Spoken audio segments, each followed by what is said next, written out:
Good morning, everybody. It is May the 9th in the year 2022. It is an absolute pleasure to be here with everybody. This is the voice of Aggroed. I'm one of the founders of Splinterlands. I'm the chief executive overlord of this entire operation, and I'm doing everything I can to keep the wheels spinning on this horrible red day. Everything is red. Bitcoin is red. Ethereum's red. The EC is red. SVS is red. It is savage. It is a savage day. So hopefully you guys are doing okay. Hopefully you all realize that, the sun will come up tomorrow. It's going to be all right. That hopefully you have not gambled, say, your rent money on any of these assets, and that you are being somewhat conservative. Maybe even, dare I say it, have some dry powder to go purchase and do things like buy the dip. Maybe that is on your radar. So the bears might be salivating. The bulls are hiding in the corner. It's a rough day out there. I can tell you my energy is a little bit low and a little bit sore. I spent most of yesterday prepping my basement, filling it with rice, and making sure that if there are some hard times, I'm able to survive for some period of time. And I'll tell you, that is it's a fair amount of work. It's like, I guess we moved 400 pounds of rice around in multiple stages. So it's savage.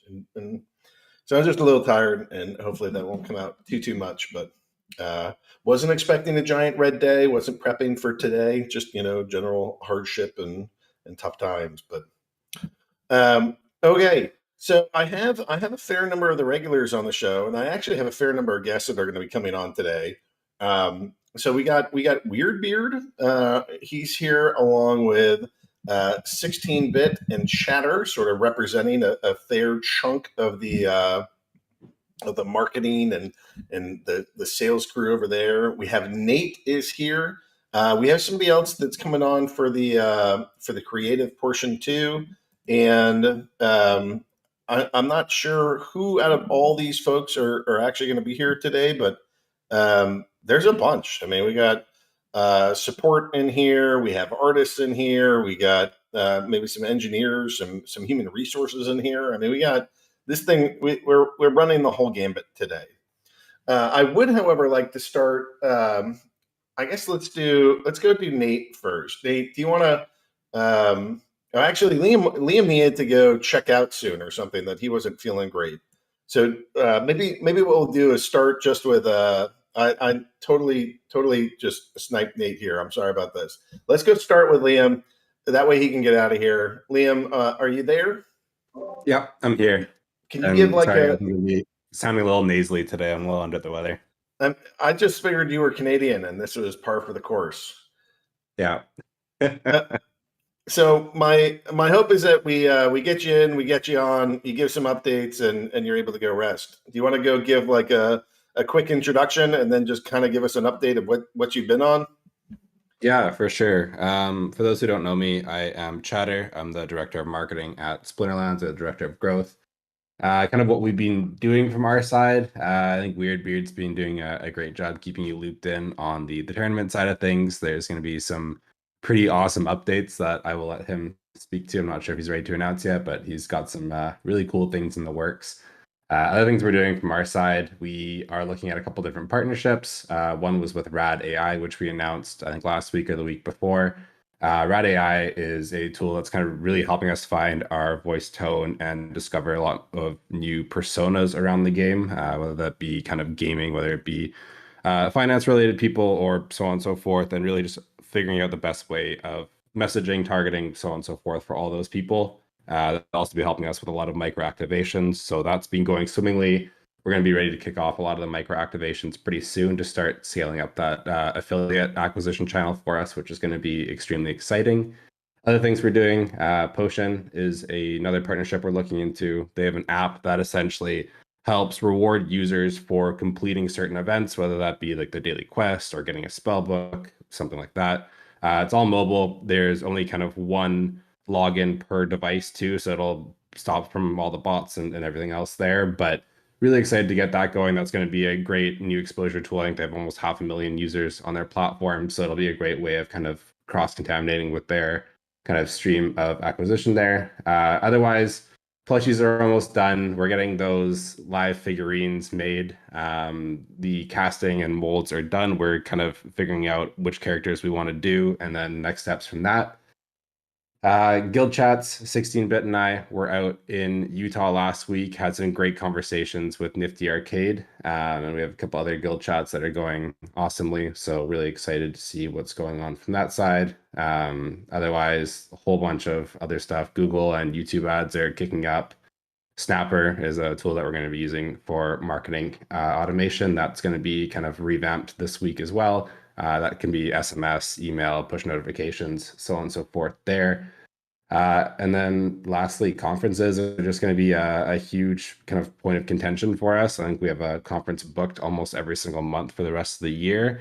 And Splinterfest is another one of those in-person events that we're looking at. So we don't have the exact date finalized yet. We're in the contract stage of getting the venue set, but expect Splinterfest to be late September of this year. We will probably have dates finalized for you by end of week, which is extremely exciting.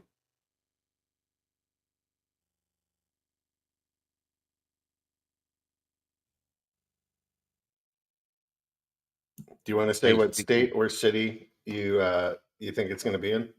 Yeah, so it's like 99% going to be in Vegas this year. We're looking at the HyperX Arena as the venue of choice. Again, we're in the contract stage right now, so pending we get that signed, it should hopefully be late September this year. We're getting the rest of the kind of entertainment side of things all set up right now. WeirdBeard, Beth, and Robbie Landis, and then Reality vs. Model have been doing a awesome job of really kind of championing that. Rock on. Vegas, baby, Vegas. Yeah, All it should be a right. great time. Any last update? I wanna let you go rest. No, I think that's most of the word vomit from me today. But if there's any other questions, please feel free to ping me. I'm gonna try and stay in the chat here for the next couple hours of Town Hall, so I'll be around still. All right. WeirdBeard, do you want to go? He referenced you a little bit. You want to go tell us a bit about what you've been going on? Is this like full announcement day? Where are we at? No, we're still a couple of weeks out from a full announcement day, but we're working on a project that's involving a lot of people behind the scenes right now. We have creative department. Nate has, gotten a couple of people on board with us. We have marketing department, we have dev team, we have all kinds of resources going into some really cool announcements coming up. But while we pull that together, a lot of the stuff that we've been doing has essentially been maintenance mode. A lot of cleaning up tournaments, making sure that they're after the name switch came, we had a couple of errors on a few, with people understanding, like, we changed the name of beginner to noob after people enough people came to us and we're like, we don't like being called noobs, and we're like, all right, beginner it is.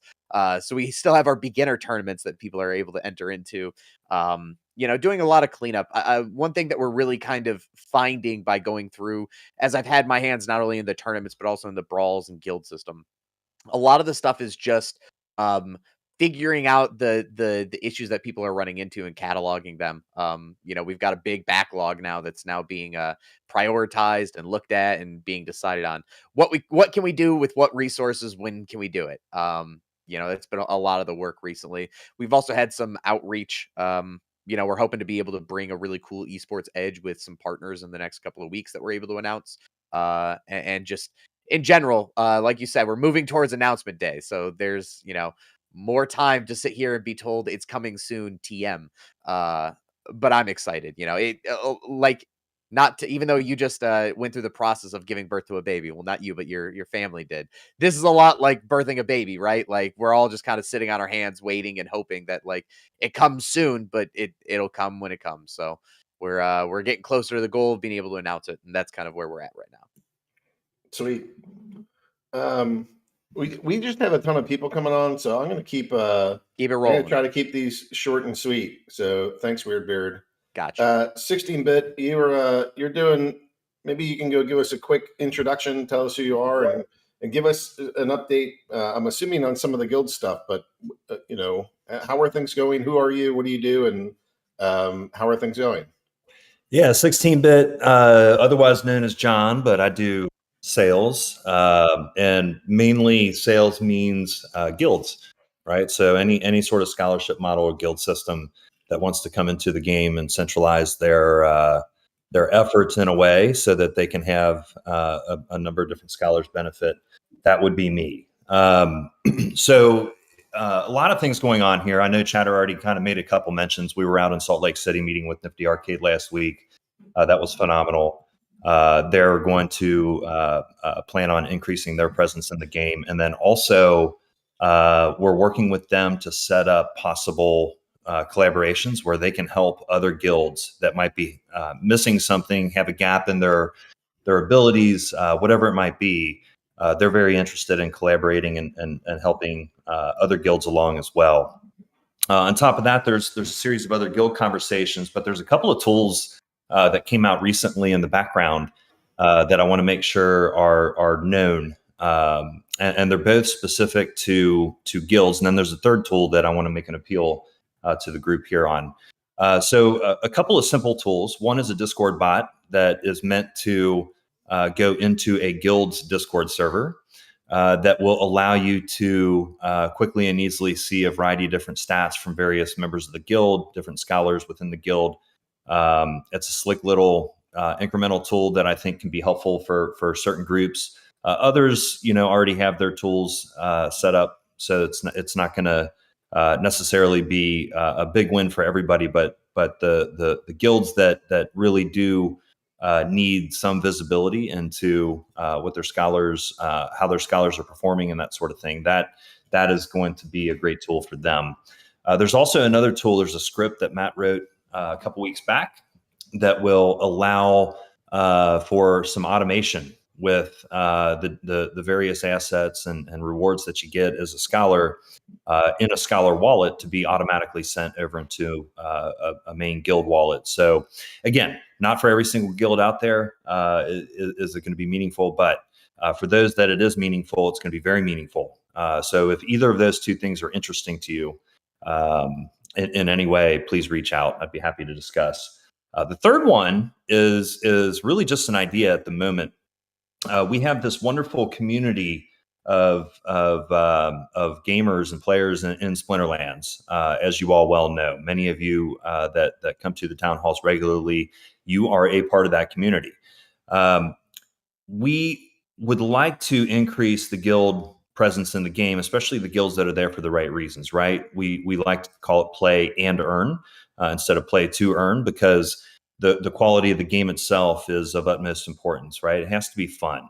So we like the guilds that like to come in and make sure that they're creating a really productive and good environment for their scholars as well. That's really us. But the tool is meant to sort of build out a portion of the community that's really going to be specific to guilds. So guild community. Guilds, they all have really well-aligned incentives with us and with each other. What I'm finding in my first few months here is that guilds are typically very willing to help each other out. And so I think we need to create a venue for that. And we're talking about either creating some channels or creating a space in our own Discord server, or creating another Discord server that would be specific to guild management, guild leadership, and possibly even scholars as well. but it's just an idea at the moment. And I've run it past some of the guilds that are in the game already, and it's gotten really good reviews, at least as an idea. What I would like to do is hear from more guilds, hear from more people, so that we can try to fine tune the idea and make sure that once we do launch anything, if we do, that it's going to be something that's going to be as useful as possible for the most amount of people that are involved with guilds. So if you can, please reach out. I'll plug my Telegram and my my Discord tag in the chat here in a moment. But I'd love to hear from you. And if you're willing, I'd like to set up a conversation as well, so that we can talk things out a little bit. I'd love to learn as much as I possibly can from you. So that's all I have today. Aggie, take it from here. I guess, what, if anything, what was the biggest takeaway from talking to one of the big guilds? Like, what are they looking for more than anything else? What do they want to see? What did they need? Yeah, one of the biggest takeaways that is really interesting, I think, if you're a guild, or if you're a person or an organization looking to behave like a guild, in that you want to centralize your asset purchasing and get a good return on those assets by having other players play with them through delegation. Then there's kind of two buckets that are appearing to me, and I learned this last week. I guess it's something that I always kind of knew in the background, but they really highlighted and talked about it in a way. There's two ways to view it. One is playing to earn, right? And I think a lot of us think of traditional guilds as play to earn guilds, where they're actually trying to extract value from the ecosystem, and some of that is fine. I don't think that's super detrimental, but you can't have a game that's full of only that, or you can really get the economy off balance. But the way a lot of guilds are viewing it, and the way that I think is the healthiest way for us and in general, is they view it more as an asset appreciation play. So that suggests that they're in for the long term. They're here to be a part of the community. They're interested in others joining the community and becoming long-term asset holders as well. So I think there's a movement. There's definitely a movement, obviously, of guilds being created in the play to earn, play and earn space right now. But there's a mindset behind viewing it as an asset appreciation play that I think is really, really important and really intriguing to me. And so I think those are the types of guilds that are attracted to a game like Splinterlands, where it's fun. The assets, the cards and card packs and various assets in the game have historically appreciated and appreciated quite a bit. Those are the ones that are really attracted. And this is a really interesting time to view it that way as well, because we're sort of on the eve of validator nodes, node licenses going into pre-sale. Later this year, we're doing land expansion. There's a number of different other assets and asset plays that are going to sort of be activated over time here. Not to mention of course, the ranked rewards overhaul, Modern vs. Wild. There's a really appealing roadmap for those who view it as an asset appreciation play. So if you like to have fun playing a game and you like assets that appreciate, that's typically a really good mix for Splinterlands. Awesome. All right, John, thanks for coming and checking in with us. I guess I want to move over to Nate. So this has been a little pregnant pause between the original, and also just you haven't been here for a little bit. You've been traveling the world, and I heard you choked a shark with your bare hands. I don't know all the things that happen here, but if you want to give us an update on, just a quick reminder of who you are, because it's been a couple of weeks, and I don't know, just what have you been working on, or what's going on these days? Sure, absolutely. Before I do, I want to give John an opportunity. I noticed in Discord someone was explaining how it might be good to define what you mean by guilds, because I think it's different than the guilds in game. We're talking about organizations outside of the game that are coming in with players, and might be slightly different than what the average player is defining as a guild, right?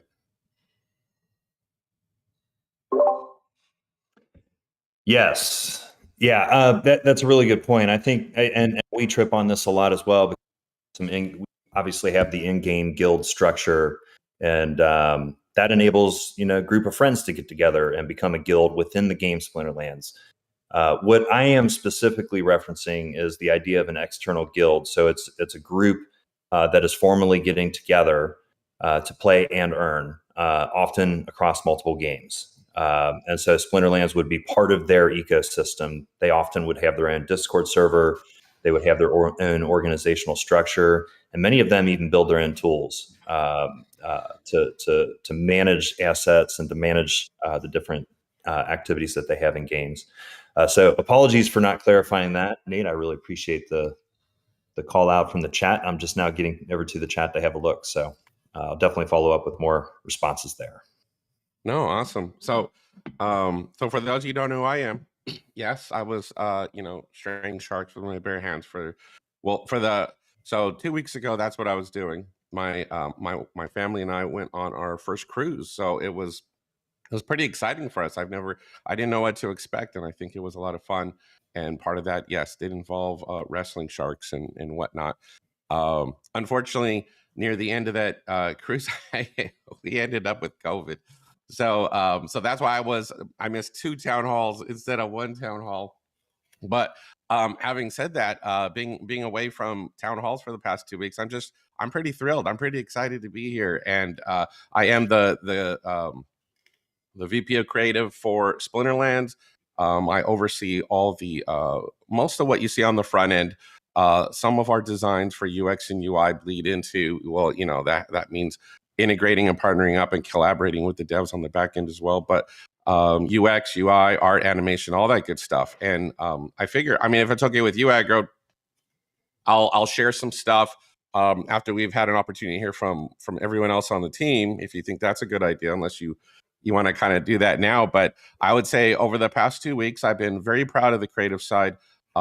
Despite me kind of being in and out a little bit, they're like this train that is just not stopping. Every single one of the creative side, I'm very proud of you. Whether it's art, animation, the UX of it all, the UI, getting stuff done, taking names, slamming it out of the park. Every time I turn around, they're producing something absolutely amazing. And it's a beautiful thing to hear, because for those of you who keep saying, win this, win that, why are things taking so slow, blah, blah, blah, blah. A lot of that has to do with the core team from the first 3 years trying as hard as they can to clone themselves, trying as hard to brain dump what we know in our brains and hand it off, pass the baton to qualified, talented, passionate individuals and letting them run. And that's been a process. That's been something that doesn't happen overnight.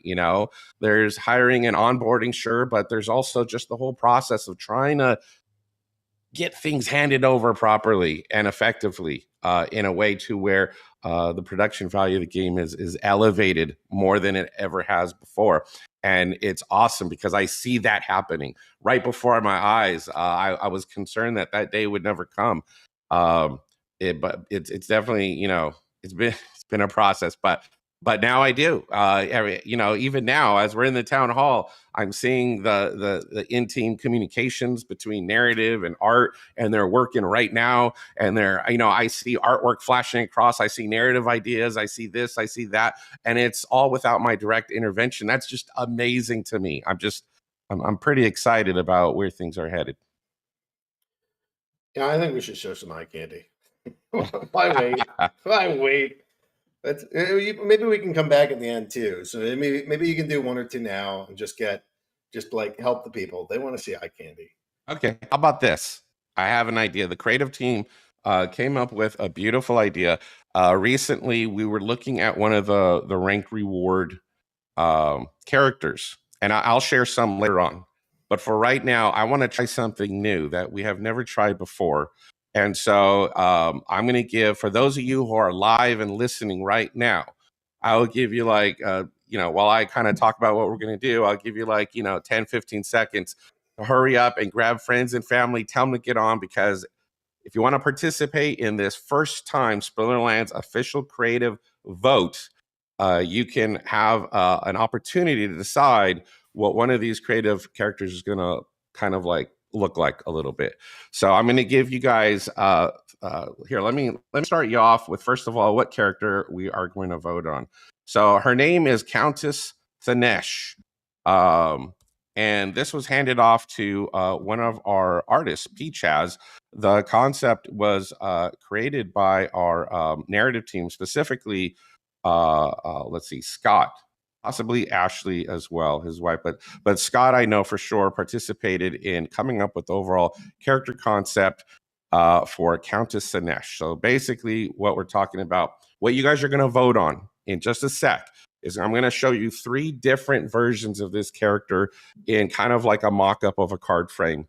And what I'm going to ask you to do is to postpone voting on which one you think should be in the game until all 3 are on the screen. You know, that makes sense, right? Don't start voting on the first one I drop down.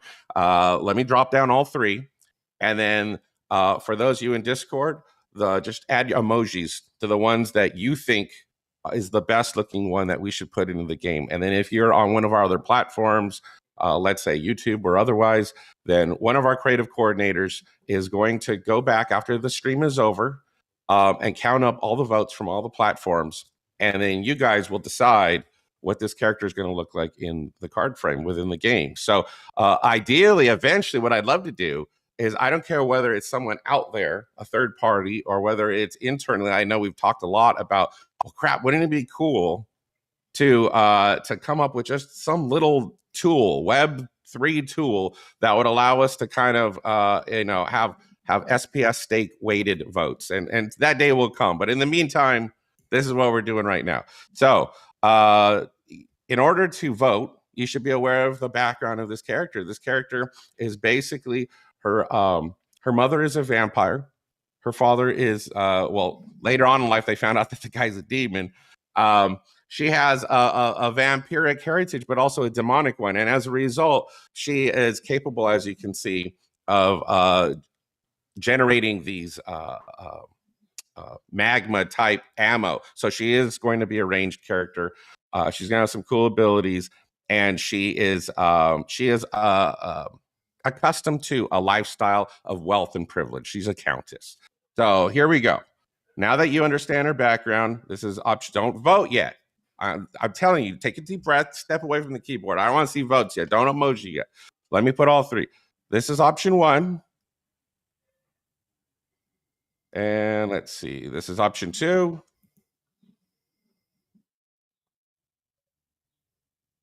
And finally, option 3.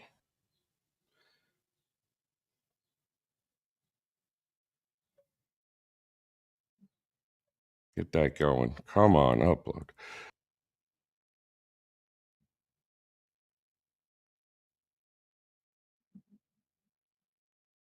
All right, finally, there we go. Okay, so what we're going to do, this voting is only available to people who are on the live stream. Once this stream is over, you got to the rest of the town hall to go back, contemplate, think it over, make your vote.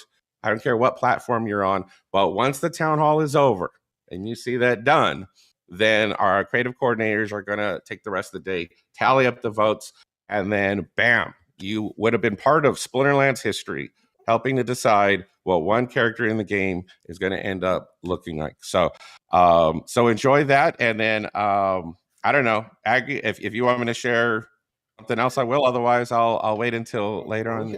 We can wait till later. But it looks like 3 is the clear people's favorite.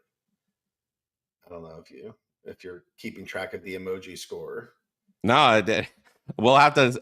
I'm going to have the creative coordinators check to make sure people aren't double and tripling up on their emojis. It's kind of like voting in America. like, are the votes real? It gets political. Okay, we better move on before we're all kicked off the island. Okay, now we have Ricardo's here, right? Yep. All right. Oh, and first of all, let me say, Ricardo's freaking awesome. For those of you guys you're about to hear from one of the most talented artists you'd ever meet. and he's done a lot for paving the way for what the game is going to look like in terms of, well, all kinds of stuff. I'll let him speak to that, but I just want to say Ricardo's been a great addition to the team. All right, Ricardo, do you want to introduce yourselves, who you do, what you do, and just talk about, I don't know, some of the most recent projects?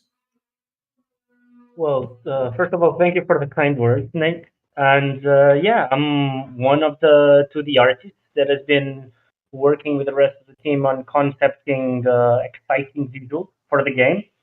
And I come from a background of doing a bunch of video game concept art mainly, did some animation, and now came across Splinterlands, and it's been a wonderful adventure in which I've been designing a variety of things. I think the main stuff has been now some tests that are coming up. One of them might be in the eye candy channel, and that has been one of the main things. There's a lot of them.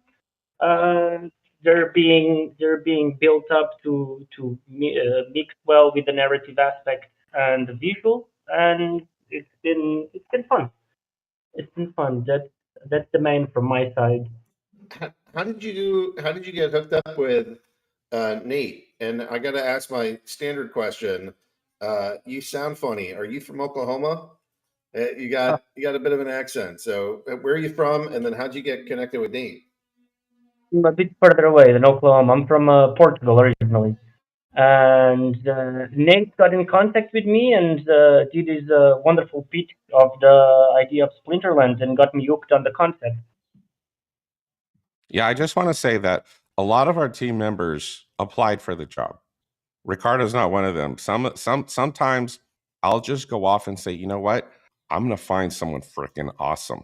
And I headhunted Ricardo personally, looking through like ArtStation and platforms like that, looking for the cream of the crop, looking for the top creatives out there in the world. And I felt very fortunate that he said, yeah, okay, this sounds interesting. This sounds cool. So, he gave us a shot and he's still with us. Ricardo, do you want to post just an image or two so that maybe we can see what work is yours specifically, or since I didn't know if he'd be ready, I did prepare something from him, and so Ricardo's been working on the chests coming up for. I think you're going to see these chests in the rank rewards. You don't have to wait for Modern Wild to see these chests. We're going to start using the artwork sooner than later. So here's like a taste of Ricardo's artwork that you'll be seeing in the game pretty soon. And those are some of the modern chests that he created. I like the most legendary or mythical or something of those. I like it. It's got like a little face to it. So I'm enjoying seeing that it's like almost a possessed chest. Yeah, he also created other versions of these same chests, which you'll also see, which like when it becomes unlocked and active, he has like this glow coming out from between the cracks and it's like glowing inside, kind of like that Pulp Fiction where you open the briefcase and the gold glow and you're wondering, whoa, what's in there? And then he also did it with the chest open. So, you're going to see a lot of different variations of what I just showed. Ricardo, you were saying something? I find faces are a very good approach design-wise to create an initial thing, and then I build from there. Because we tend to see faces everywhere, and if you start from the face, you can create the logic for what the character is going to be for the inanimate object. So, plus I really like to draw teeth and gums. I think these things look pretty sweet. I mean, all this stuff takes time. Just trying to figure out how many different steps there are, trying to get all the creative done. Once the creative's done, you have to coordinate it. You have to go get the front end developers to do it. Maybe there's some back end changes that have to happen. Schedule it all along. I mean, it's a I don't know. It's a whole sausage making operation, and it's been funky to try to see just how this comes about. When did you start, and then what have you seen change since you've been here? So I started about 4 months ago, I think, something like that. And the team grew since then, and I can see the update in the coordination. Everyone's getting used to each other and slowly being able to like fast work, getting into the vibe of what is the spirit and of it, and it's coming across nicely. Well, that's great. And then I guess what made you want to come here? I mean, this what were you doing right before this? And then what made Splinterlands like a fun experience and place to jump to next?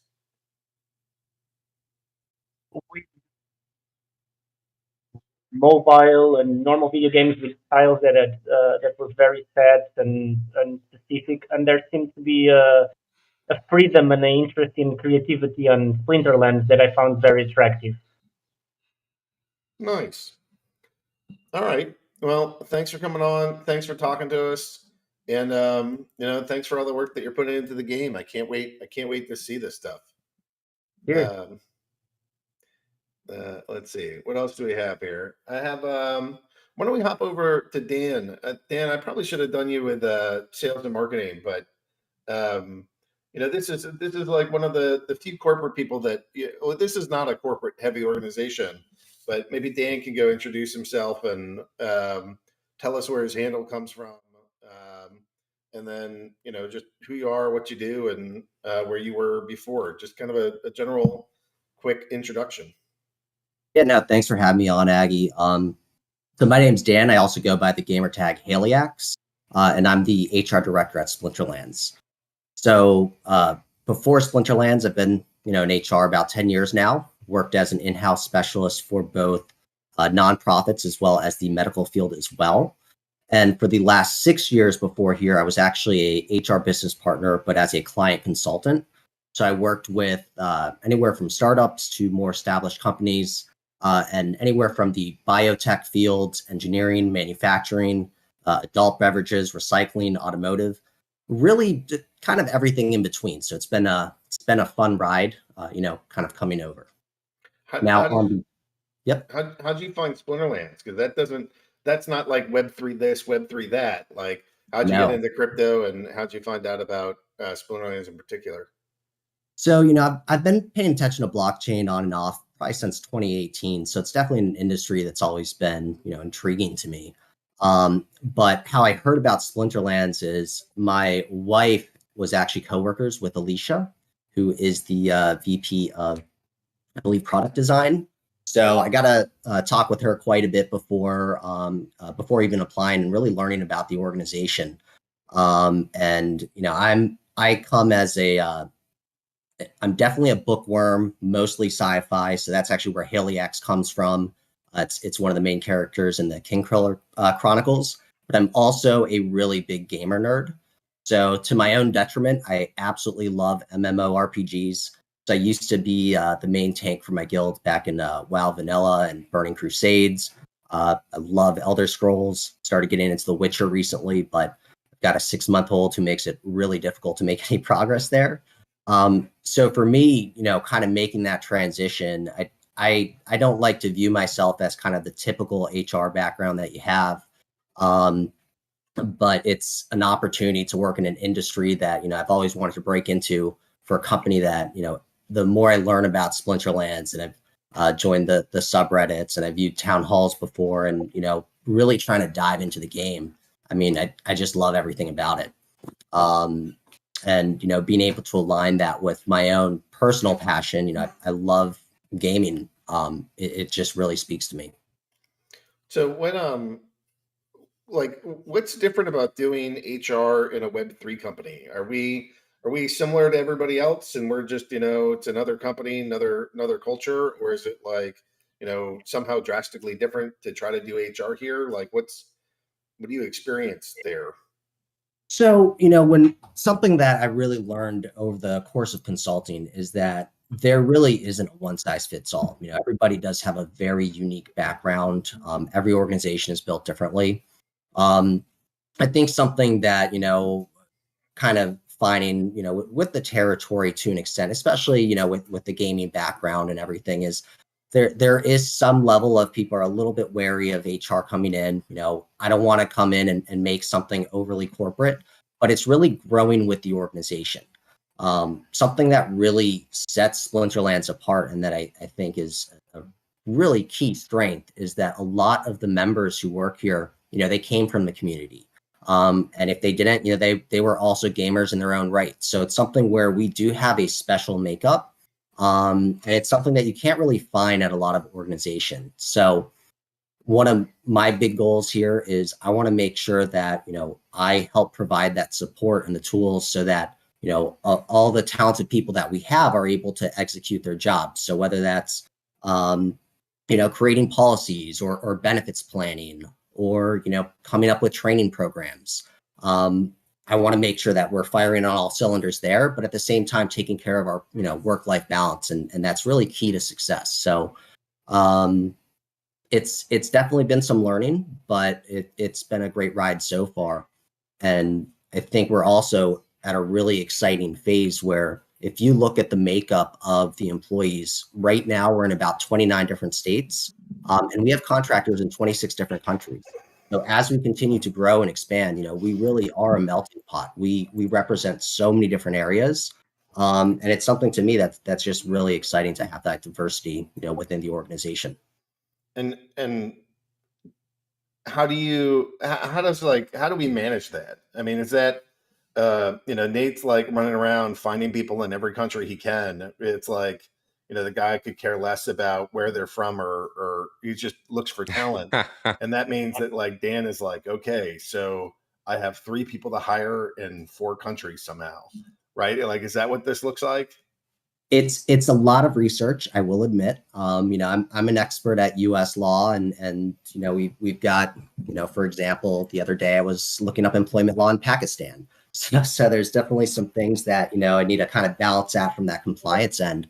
But I think that the biggest thing and biggest, I don't know if hurdle is the right word, but it's really just the cultural differences, and that's a big part of defining success is. When you have somebody from Japan and then somebody from, the U.S. working together, it's just a very different cultural shift. So it's really just learning how the other person works and how to communicate. And that's the biggest part in terms of defining success, at least with the HR side of it.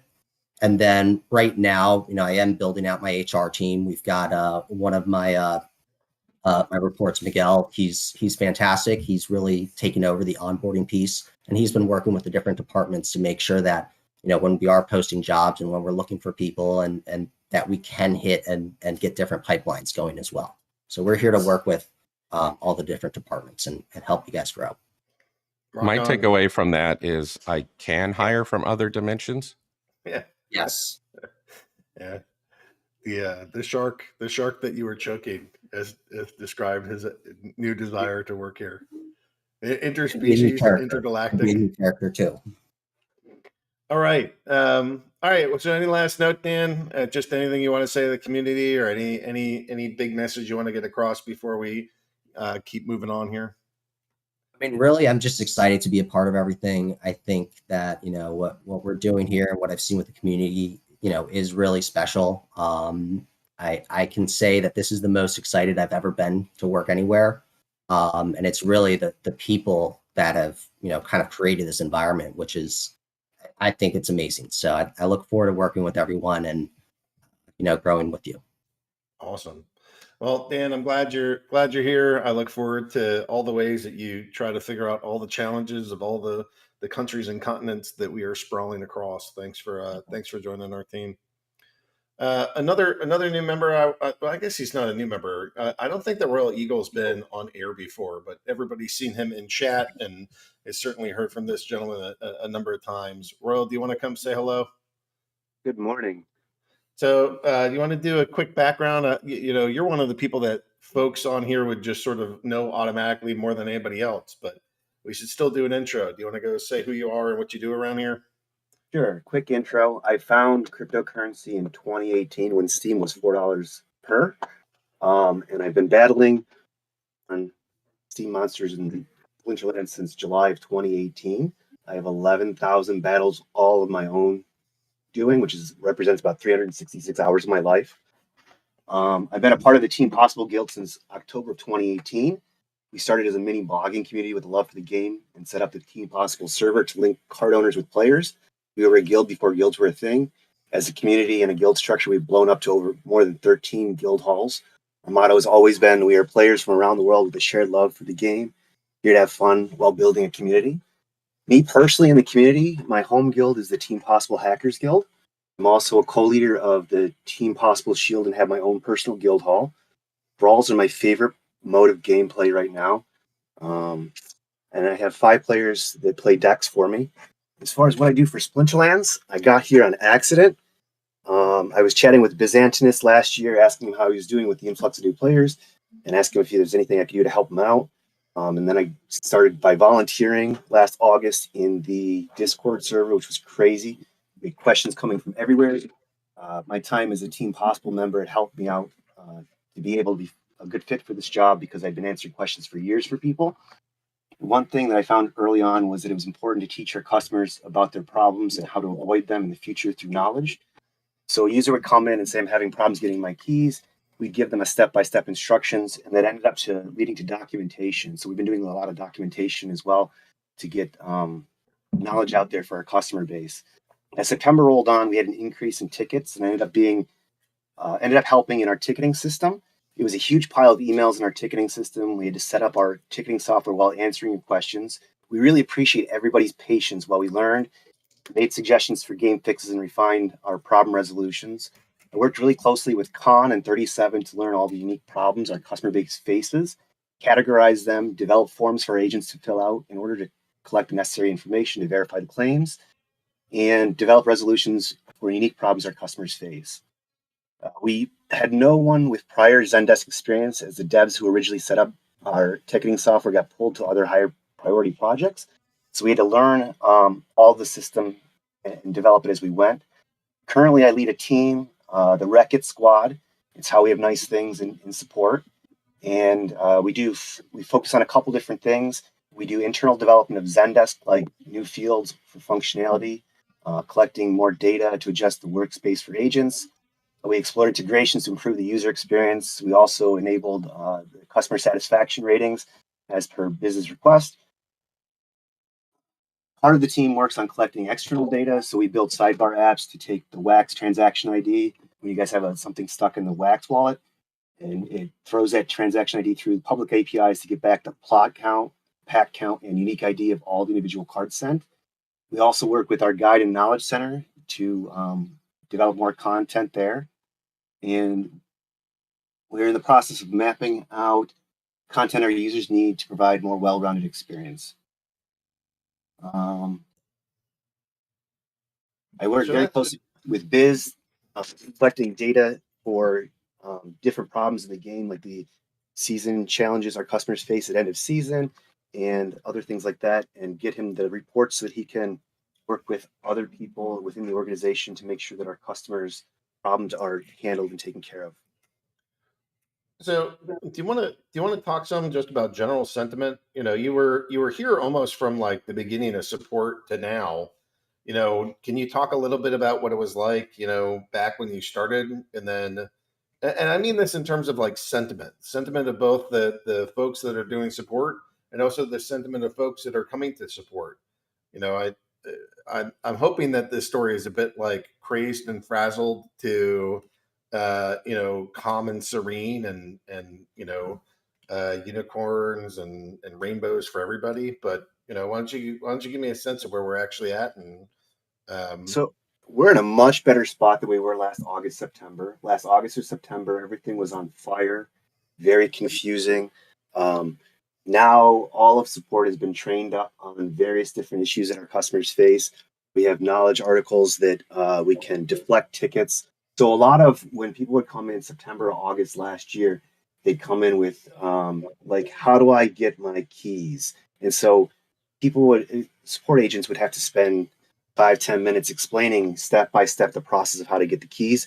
We made that into an article, and so we can now deflect customers right to that article so they can learn how to get their keys in a step-by-step approach. And then if they have problems with one of the steps, they approach us and we can further help them with their problems. And so how does that translate to like customer sentiment? Are we filled with enraged, angry customers in a bear market? Do we have, hopeful gamers? Like, what do you, when you're like encountering people, are you seeing, like, how would you, is there like a broad, just emotional state of the market and the people that you serve, or is it all over the map? It's all over the map. As investors and players, everybody is upset when we don't get the things that we want right away or we feel that we're entitled to. But most everybody that approaches support is pretty calm and understanding about the fact that we're just humans trying to resolve their issues for them. I will say that when we look at our CSAT, or customer satisfaction survey that we send out to the customers as part of our ticketing software, ours is actually our percentage is a 93% customer satisfaction rating, which is higher than the rest of the industry, and also the rest of the average of Zendesk when we compare to the rest of the industry. Sorry, I lost my words there. That's amazing, because this is blockchain, and like blockchain is going to be harder than all of that crap. So like to be rated higher while simultaneously dealing with a far more complicated product, like that says a lot about this team and what we're doing. Yes. It was actually very interesting to me. We were afraid to turn the CSAT on at first because we were assuming we were going to have very low scores. And then we turned it on and we were surprised by the scores that we have had.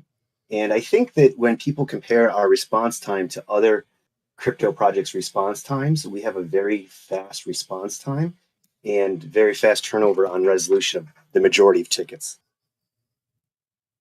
Yeah, well, that I can believe. Like, if we're a standout amongst the rest of Web 3.0 startups, that would make a ton of sense. This stuff is hard, and like the attention span of frustrated people needing support is pretty low, and it's hard to get it all done, and it's tricky. But it sounds like even with all that, we seem to be doing pretty well in the face of a challenging support atmosphere. Yes. A lot of that also has to do with Byzantinus leadership and making sure that the team is ready to go and people are working on projects that are exciting to them. We try to match people up with their talents and jobs that are meaningful to them in support. All right, rock on. Anything else you kind of want to add into this, and just kind of let folks know, what if anything major is coming up in support, or what major takeaways that you want us to leave thinking about? The next major project that we're working on support is really filling out our knowledge center so that we can have a more well-rounded experience for our customer base, so that you're going to be finding more than just tech support articles there. Because we're trying to, as a company, meet customers wherever they are with crypto, we're dealing with anybody from your kid to your grandmother, and all of them have different knowledge sets on how to deal with the game and the relevant technologies around that. So we're going to start building out more content so people understand how to use keychain and or other things that are relevant to the game outside of just gameplay functions, to help really round out the customer user experience. Cool. All right. Well, thanks for being here. Thanks for having me. Chatter, Nate, I'd like to engage you too in just a little bit of a discussion. We got maybe 5 or 10 minutes left before I want to switch over to questions. It's been a number of months since we sort of made this shift from one team, one product team to multiple product teams, and from those multiple product teams, I think we're up to 4 for Splinterlands that are like development teams. Nate, I'm not even sure how many teams you're up to now. Last time I counted, it was 10, but maybe it was 12 by now. I guess, are we still on the right track for the way that we're sort of doing development and making projects occur? Or do you feel like, are there major things that we need to do to improve? Or are we just cruising along and waiting for, next milestones to really start chugging out? Or I guess big picture, are we on track to try to get as much coding done as we want, or do we still have big hangups, or what are you guys seeing in like pipeline process? Nate, do you want to take this, or do you want me to start here? No, I mean, I got plenty I could say, but you can go first if you like. Awesome. Yeah, I think from the marketing side, what we're seeing is a lot more clean pipeline between kind of cross-team communication and everything else. I think before, when we were doing releases, it was like, okay, great, we need to plan out the release, we need to get all the marketing done, we got to do all this stuff, and everything was kind of happening in its own little silo, which would add an extra week or two to all this stuff. But I mean, marketing's kind of looped in every stage of the way now. So from as far as I've seen, like communication between marketing and data and product and like dev and everything else, it's all super streamlined now. So I'm really happy with where it's at. I think turnaround times are at least kind of cut in half, as well as release schedules being kind of more concurrent now and everything else. So I'm really happy with the progress that we've got to in the past couple months. Yeah, I mean, my takeaway is that things seem to be moving faster on a lot more fronts, but just because that's what I am sensing, I'm not in the weeds every single day to the same extent that I used to be. So relying on you guys, Nate, what's your experience? I mean, you got some giant sprawling creative team, and really it's like a team of teams of maybe a dozen different groups plus all the product teams that are sort of development led. Like, what are you seeing? Is this we kind of switched the way that we do things. How's that working for you, and how's the speed of turnaround time for you guys doing? I would say that this is something that we've touched upon in the past a little bit. So if you guys listening to this now don't want to go back and try to find the town halls where this was discussed, let me kind of recap it real quick. So we've grown tremendously, and as such, we're capable of doing so much more than we ever were before. Of course, as you're all aware, like I mentioned earlier, there's growing pains involved. There's a lot of training and brain dumping and cloning going on that takes a lot of time, but at the end of the day, we now have, like you said, multiple product teams all working in parallel, and what's great is that they're all moving forward. It's working, but you guys haven't seen anything yet. And the reason I say that is because so far the biggest pain point for probably the entire company that prevents us from really hitting a sprint level stride, because right now we're all going, things are moving forward. The game is producing more updates more frequently, more often than ever before. But you guys just wait and see, guys, because ultimately I have all these product teams, and there's this huge backlog of items that we're working on. Typically, most of what I hear is the developers saying, well, where's the designs for this? We're waiting for the designs. We need the designs. By designs, I mean the UX, the UI, the assets to support that UI, and that infrastructure is being built, and the art team is doing great. Animation's doing great. The sound and music, you guys have no idea. I don't talk about it a lot, but you can expect that someday soon, these town halls I'm going to be sharing some amazing stuff.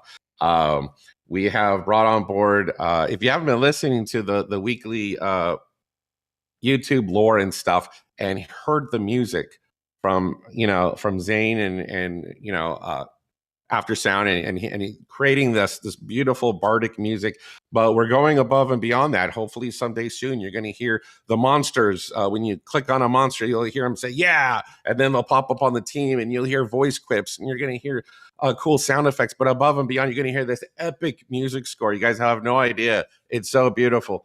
You're just gonna feel emotion. It won't just be a game where you're just like, oh, I'm clicking stuff and stuff is happening. Did I win some crypto? It'll be just engaging and full of depth, and you're gonna feel something, emotionally speaking, because music is just so powerful, right? But having said all that, there's all this stuff going on, and it's all in place. And the one thing that's lacking is enough UX UI designers to meet the needs, to fulfill the needs for all the product teams all at the same time, because we're stretched a little thin. Right now I got one active UX designer. We just brought on a new UI designer who's being onboarded right now, Kai, who we're very excited about. She has a AAA gaming studio background. We expect big things from her. And we have a recruiting agency that's actively looking for specifically UX and UI people with AAA gaming experience and backgrounds, maybe possibly an understanding of blockchain, NFT, and stuff like that. And basically has all the proficiencies and skill sets to hopefully hit the ground running and really allow all these product teams to reach their full potential. Because right now, I don't think they are reaching their full potential. And that's my fault. That's as in charge of creative, I need to make sure that the UX and UI resources are there to make that allow all the product teams to just go nuts and open up the floodgates. And we're doing it little by little. We're making the hires necessary to make that happen. And when it does, yeah, like I said, you guys haven't seen anything yet. What we're fully capable of doing, it's going to be amazing. How many teams are you up to now, Nate? When you by your count, like however you view it. For creative specifically, Yeah. So creative is divvied up into 5 subdepartments. First one is design, which is the UX and the UI. Anything that so we got UX designers, UI artists, things that create the elements for the layouts, so that we have the specs and the hex values and all the CSS code that the devs can copy and paste and get that all ready to hand off to the devs. But we can't do that yet until we go to the next department, which is art. Art department has all the the concept art, the environment art, the character art, the animations, all that good stuff, all the eye candy stuff. And once UI has the specs and they're like, okay, we need this stuff, then the art goes into action with their marching orders. You also have multimedia. Multimedia is another subdepartment that consists of mostly the video editing, sound effects, music, motion graphics, things of that, and they're just ramping up. If you guys are impressed by some of the lore videos we put out, you haven't seen anything yet. These guys are really ramping up to do some big things, and they're actually working on a cool, I don't know, I guess I could talk about it, a cool little trailer that we hope to coincide with the launch of the Rank Rewards coming up. And possibly every time we have a new legendary summoner airdrop, we'll have something cool multimedia experience and things like that. And then we also have a subdepartment called content. Content is where the narrative team lives, and that's where they are basically character concepts, trying to come up with balanced understanding of all these characters that are being introduced to the game, world building, so that we create a backdrop and depth of where these characters live, and where ultimately you, the players, will live as battle mages. And as land is introduced, that'll become more and more important. And what's cool is, and script writing and all the different things that revolve around creative writing and creatively creating a world for everybody to live in, and that's immersive and engaging. And hopefully that will maybe someday lead into other mediums like tabletop role playing or comic books and things like that. And then finally, last but not least, we have a 5th subdepartment called coordination. We have creative coordinators who help to manage and track all this stuff that all these subdepartments are doing to remove blockers, make sure that everyone's working efficiently and has access to the assets they need, which is no small task. Creative coordinators got to structure and organize the cloud, all the assets that are being uploaded to the cloud, and make sure everyone in the company has access to what they need in the right export, the right file size, the right dimensions, the right everything. So that gives you like a high level view. And then each of these subdepartments, yes, has small little teams that have their specializations and work in conjunction with the other smaller teams to kind of like move forward with all this stuff. So there's a lot of cogs in the wheel. There's a lot happening on the creative side for sure. That's awesome. Thanks for that update. And just kind of, I think it really helps people to get a sense of like, who are the people here? What are we building? How do we build it? What are the teams? What do those teams work on? It's not just me, Matt, and Nate and Manser kind of like trying to figure this stuff out anymore. We got 100+ people that are, doing support and doing the art and doing the animations and coding the front end, coding the back end, doing all like every single part of this has, some person on it, and they're all being employed and put together by a team that's kind of more corporate focused to keep the whole wheels on the business. I don't know. It's not the teeny little thing it was a year ago. It's pretty different.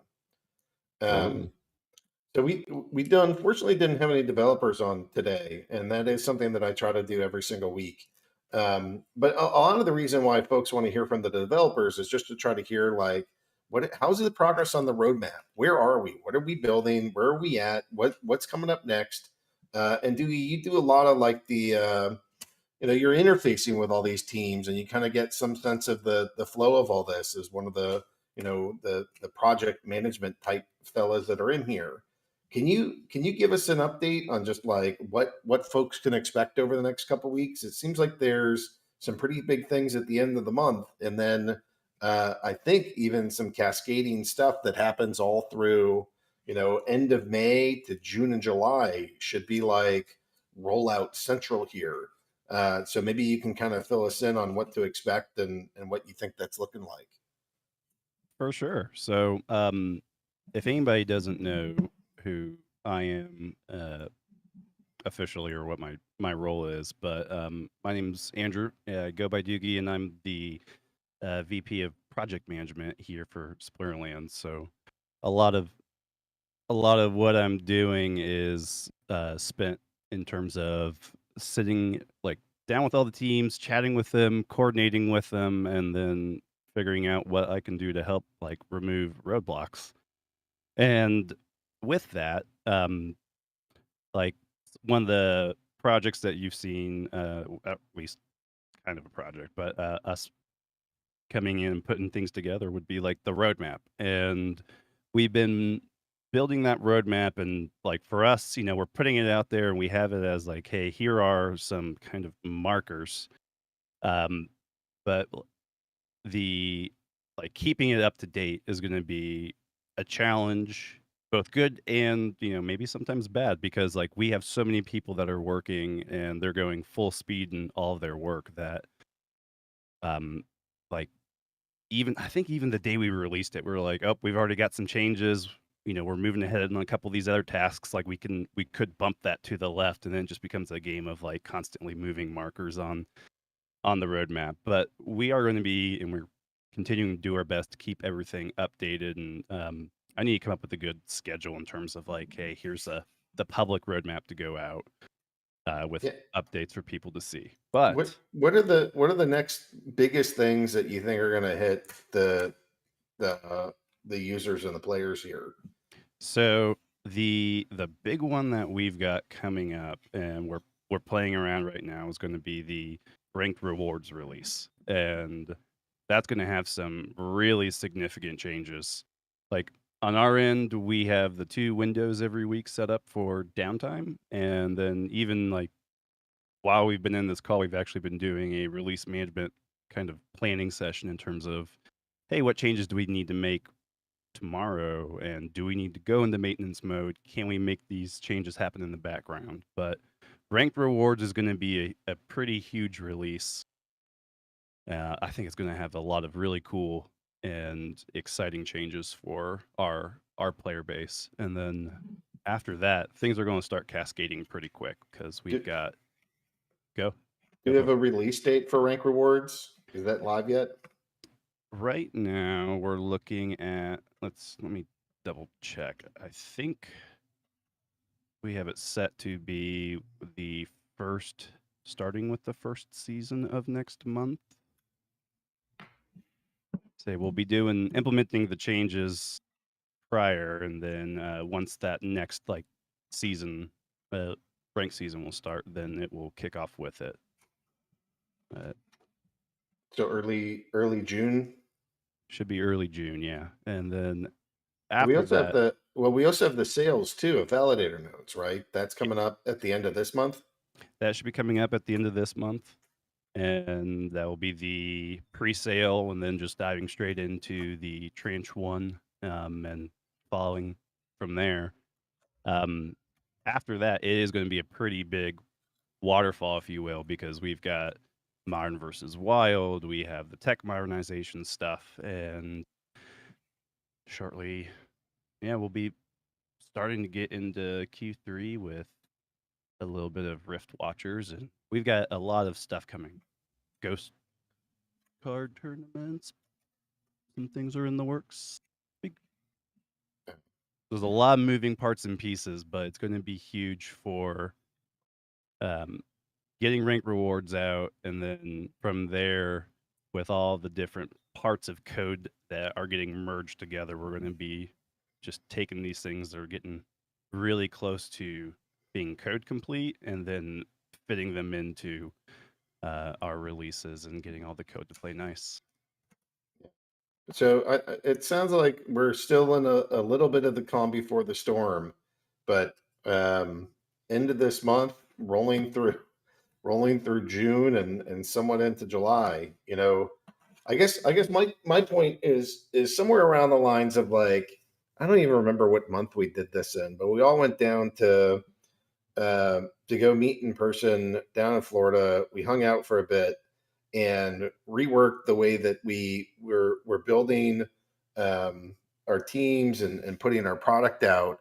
We went from one product team to 4, and now really all 4 of those teams are firing. And validators is up next. Sounds like rank rewards is right up after that, and then change after change is going to keep rolling out, like the version 2 of the site, which allows for the marketplace, which then allows for land. I know that people are looking for this stuff to just put out land. All you have to do is build a website, just put out land. And it's like, yeah, we could, but then none of it would work. So we're trying to anticipate just how much interactivity this thing is going to require, and building the back end pieces and the steps along the way. And I think we're really there. And one thing I will add to that's been a pretty big challenge for us to overcome as a team was we ended up gosh, I think it was the first week of February that we did the Orlando get together, and then shortly thereafter we ended up losing K-Bucks as our VP of engineering. And I mean, you guys have heard me say it, like I'm here to help everyone and not be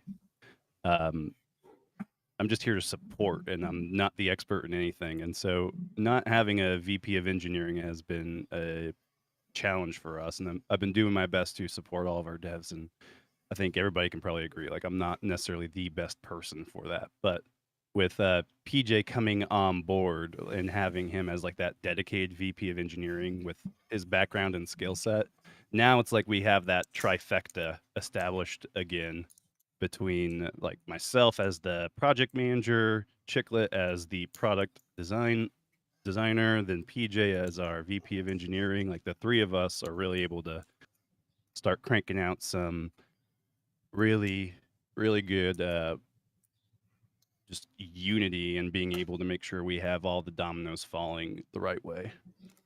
Awesome. All right, guys. I guess let's go dive into questions. This isn't too long. It's like a page. It's just about a page. So this should be pretty short. And after that, right before the kind of final, open it up to the public, one question I want you guys to have in the back of your mind and think a thoughtful answer to is like, hey, on giant red days like this, how do we handle ourselves in crypto? Because just like everything is down, Bitcoin, Ethereum, SPS, DEC, some of these things are even double digits. Bitcoin is 0.5 or 5%. DEC and SPS are 14% right now. They're brutal. SPS is under 10 cents. So let's not answer that right now, but I know that that's a question that a lot of folks are kind of wondering. So I want people to kind of think through how we handle tough times in crypto. And then Nate, if there is other eye candy, let's go put that into kind of a little middle segment here. So I'm going to answer some questions. We can talk about handling ourselves, maybe a little eye candy, and then we'll open up to questions to everybody. All right. So first off are some guild questions. Guilds are still sandbagging to dominate lower tiers. Are there any more changes being considered to get or even force guilds to push up to higher tiers? Yes. I saw some of that. Do you know when that's supposed to go out, or is that approved? Where's what state is the sort of guild economic design in? It's going. It's in the process. I think it's because it has economy implications, it kind of takes a little bit longer because there's more filters that has to go through. But we have a pretty solid like path forward of what we're looking at doing. All right. Do you think that's like maybe June? Is it pushed off to July? When do you have any thoughts on when that might go live? I mean, I'll always be like, hey, hopefully soon. I would probably say like June, July is a good time frame to look at for it. Okay. Yeah. So we know that there's still some issues, and we're trying to get that out there. How often will new Gladiator cards be released? Gladiators is not even on the docket right now that I know. We should. It's probably about time that we should think about introducing a couple more to just shift the meta a bit. But I don't know. Any thoughts on that, WeirdBeard? Yeah, I mean, like, because at the end of the day, people also ask for gladiator only tournaments as well to be able to practice with them, right? Like, there's ways to you can only really use your gladiator cards in those brawls. So like the not only putting out more, but also the function of how often people are able to use them and where they can use them is under consideration at the same time too. All right. Here's an economy question. Is it possible for the APR percent of the various liquidity pools to be shown on tribal decks? It's a question that is coming up as interest grows. So, if you guys don't know, I'm like managing director for tribal decks and Hive Engine. I can go talk to the devs to see if that's something that they can put on. I don't think it would be too hard. It is a number that changes a lot, but we can look over. Back to being Splinterlands chief executive overlord. With SBS slowly taking a lot of the utility of DEC, what is the point of having two currencies? Why not have only SBS? So one of the things that we don't like about like Ethereum and OpenSea, actually today's not a bad example, although Ethereum's only down 5%. But like when you list your token or when you list your non-fungible tokens, your Lord of Darkness or something for currencies that move quite a bit, that you end up risking a lot of the value. So like if something tanks pretty hard in a given day, then you're not getting the same value out of it that you thought. You might get the right amount of Ethereum, but you could be losing on a dollar value some extraordinary amount of money. So we really would prefer to have something that's really stable there and steady, and have that kind of be the back end of the market. But then we get into having a governance token and things that can fluctuate and assets that can appreciate, and obviously there's risk to all these. You can see that on the giant red days. But we want something that can move, and we want something that can't. And that way, hopefully, you guys can get value the values of both that we like. Hopefully, that makes some sense. All right. Will we ever see in-game advertisements to bring outside money into Splinterlands? This was mentioned years ago, but also seems to have been forgotten. WeirdBeard, what about partnerships? I mean, I don't think Matt's ever going to allow direct ads on the site, but talk us through a little bit of partnerships and where we're moving there. Yeah, I mean, a lot of the partnerships we're talking about are like right now the easy layup is tournament partnerships, right? It just makes the most sense to be able to get people involved around events and smaller things like that. But people have to understand that we want to make sure that you only get one crack at that first impression, right? Like when you go out to the larger world and you're talking to people that have either never experienced Web3 or blockchain gaming or play to earn gaming, like all that kind of stuff is a first for a lot of like just people in the world still. So as far as like getting internal marketing, it's the same for companies as well. So like it's a lot of education and making sure that we do it correctly, and just bringing in external money is not the win that many people think that it would be, because it's got to be done correctly so that it's like beneficial and adds and serves purpose for people. So I think like we need to make sure our house is in order. We need to, let's get through the validator nodes. Let's get through a lot of these cool launches and releases that we're doing, and making sure that we align with the correct businesses as opposed to anybody that's willing to come in and cut a check. Yep. How many vouchers have been burned from Chaos Legion pre-sale, main sale, and Waka sale in total? I don't have that number off the top of my head. Does anybody, Cheddar, do you know that? How many vouchers? I don't have it off the top of my head, but I can definitely get those numbers for you. All right. Yeah, let's look at that if we can. Where does the DEC go for market fees that the Splinterlands receives? Yeah, we end up having to go do a fair amount of DEC purchases that then go to help facilitate market trades. So that's where most of that DEC goes. So it lives for a short time in the Splinterlands wallet and then goes out to facilitate the credit system. Will the team reduce the print rate for the 12 reward cards coming this month? Probably not. If anything, as the game keeps growing, I mean, even when the growth is slow, we're still having more people join this game, and like the number of people around keeps getting larger. So I don't think that the reward cards printing will be smaller, but we can ask Matt the next time he's doing that. How will quest potions work with the rewards update? Man, you guys are trying to trigger me. Nate, have you seen anything for quest potions in the updates you guys are doing for rank rewards? No, whether or not quest potions remain part of the game or not is yet to be determined, I think, or maybe. But yeah, I don't have anything specific. Yeah, the whole notion of the quest is sort of changing, so we'll have to see how that even works.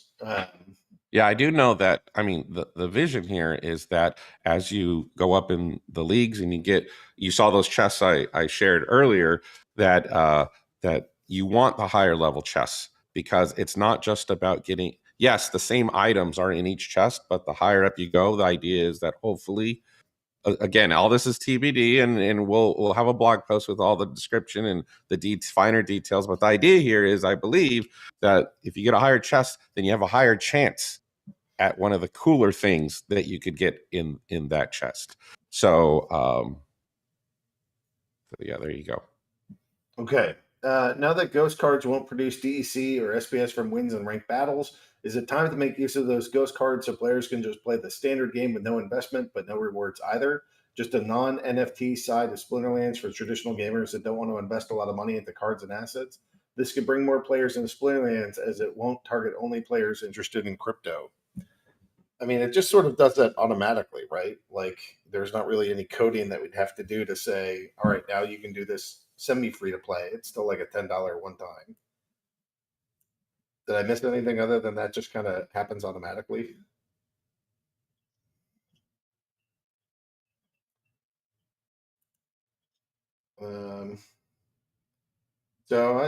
Hearing nothing, I think I'll just go on. I think that'll just happen automatically. There's nothing that we now have to like recode or redo. Maybe some ghost card tournaments or something, but all right, tournament questions. Are there specific plans for using vouchers in official tournaments now that the option is available? Using vouchers for entry fees instead of requiring staked SPS would be a great way to reward players who stake SPS without completely blocking everyone else from participating. Yes, and I will say no more at the moment. Okay. I'm concerned about tournaments adding KYC. This goes against a core principle of blockchain. What assurances do we have that Splinterlands is going to stay true to those principles? Just for clarity, would Splinterlands ever add KYC for all tournaments? No. Yeah. So is Splinterlands adding opt-in KYC for certain tournaments? Specific ones that need to like have our tournament integrity, right? Like, this is something that a lot of people, I think, continue to not hear me on when I say that we will always offer non-KYC tournaments. They will always be available. However, having KYC tournaments and a KYC tournament environment does not negate the fact that you can enter into either one. If you don't want to enter into KYC tournaments, don't do it. But in order to take, tournaments that have like large name sponsors sponsoring and putting up money for prize pooling on that, they need to be able to feel confident that it's not being botted or feeling like there's alt accounts throughout it or all kinds of other just like things that make it so that it's not a fun environment, nor is it like, again, competitive integrity. You need to have that option as well. Having that option doesn't mean that the other ones are going away, and anybody who tells you otherwise is just not listening to the answers that I'm giving. Yeah. What happens on the map to land that was burned? I don't think we burned much land. I mean, it's like a couple plots here and there. I don't know. I guess they'll never get built. Nate, any thoughts on that? Let me unmute. Well, I mean, yeah, that's an interesting thing that we're going to have to allow for some of the internal discussions to kind of resolve. Because the same question, well, it's not exactly the same thing, but you know that out there somewhere, there's got to be at least a handful of accounts that maybe purchased land and then lost their keys, or they became inactive, or hopefully not, but maybe they passed away, or something happened to where when the dust settles with land claims, then it's like, wait a minute, what about those plots? And what about those plots over there? Like, what's going on? So do we have like an absolute resolution of that? Like, what do we plan on doing? Not yet. We're still through all the planning and sorting out all the variables and figuring out all the what if scenarios. But that's definitely one of them. And we'll hopefully come up with something that makes sense.